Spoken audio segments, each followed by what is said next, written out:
ಸುಂದರ ರಾಜ್ಯ. ಕರ್ನಾಟಕ ಹುಟ್ಟಿದ ದಿನ 1956 ನವೆಂಬರ್ 1. ನಾವೆಲ್ಲರೂ ಒಂದೇ ಭಾಷೆಯಾದ ಕನ್ನಡದ ಮೂಲಕ ಒಂದಾಗಲು ಮಾಡಿದ ಪ್ರಯತ್ನವನ್ನು ನೆನಪಿಸಿಕೊಳ್ಳೋಣ. ನಾವೆಲ್ಲರೂ ಕನ್ನಡ ಮಾತಾಡುತ್ತೇವೆ, ಆದರೆ ಬ್ರಿಟಿಷರ ಕಾಲದಲ್ಲಿ ವಿಭಿನ್ನ ಪ್ರಾಂತ್ಯದಲ್ಲಿ ವಾಸಿಸುತ್ತಿದ್ದೆವು. ಹೌದು, ಕೊಡಗು, ಮಂಗಳೂರು, ಬೆಳಗಾವಿ ಎಲ್ಲೆಡೆ ಒಂದೇ ಬಯಕೆ, ಒಂದೇ ಕರ್ನಾಟಕ. ಅಂತಿಮವಾಗಿ 1956 ನವೆಂಬರ್ 1ರಂದು ಈ ಕನಸು ನನಸಾಯಿತು. ಮೈಸೂರು ರಾಜ್ಯ ಜನ್ಮ ತಾಳಿತು. ನಂತರ 1973ರಲ್ಲಿ ಈ ರಾಜ್ಯಕ್ಕೆ ಕರ್ನಾಟಕ ಎಂದು ನಾಮಕರಣ ಮಾಡಲಾಯಿತು. ಕನ್ನಡಿಗರ ತಾಯ್ನಾಡು ಎಂದರ್ಥ. ಮಕ್ಕಳೇ, ನಮ್ಮ ಕರ್ನಾಟಕ ಭಾಷೆ, ಸಂಸ್ಕೃತಿ, ಕಲೆ, ಕೈಗಾರಿಕೆ ಎಲ್ಲದರಲ್ಲೂ ಶ್ರೀಮಂತವಾಗಿದೆ. ನಮ್ಮ ರಾಜ್ಯವನ್ನು ನಿರ್ಮಿಸಿದ ಮಹನೀಯರನ್ನು ನೆನಪಿಸಿಕೊಳ್ಳೋಣ.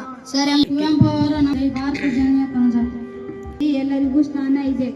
ಇದೇ ನಮ್ಮ ಕರ್ನಾಟಕ ಆತ್ಮ ವೈವಿಧ್ಯತೆಯಲ್ಲಿ ಏಕತೆ. ನಾವು ಕನ್ನಡದ ಭಾಷೆ, ಸಂಸ್ಕೃತಿ ಮತ್ತು ಗೌರವವನ್ನು ಶಾಶ್ವತವಾಗಿ ಉಳಿಸೋಣ. ಕನ್ನಡ ಹುಟ್ಟಬೇಕು. ಜೈ ಕರ್ನಾಟಕ, ಜೈ ಭಾರತ.